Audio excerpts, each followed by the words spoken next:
I mean, is it almost concerning that we're hearing these kind of answers 3 years later after so many companies made commitments and promises and statements? Yeah, so I think it's interesting because if I give you a few quick facts to say what has happened. So we talked about, like, this week, we made it to 9 black CEOs of Fortune 500 companies, like all-time high. And that's a good thing. And I think that is in part a response to the environment we see.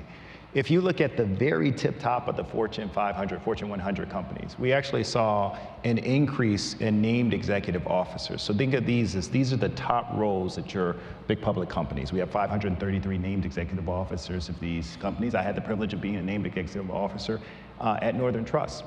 But they're coming off of small bases. So the biggest gains, not surprising, look at the face of George Floyd. Who did it go to? Black men.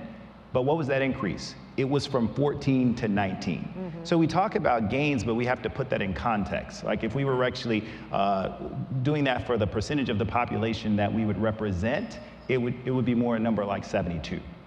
If we think about black women, our practical reality is that Fortune 100, it has not changed for black women in terms of named executive officers. So we can talk about the wonderful women who have become CEOs of Fortune 500 companies. Some of us know them personally. We're very proud of them.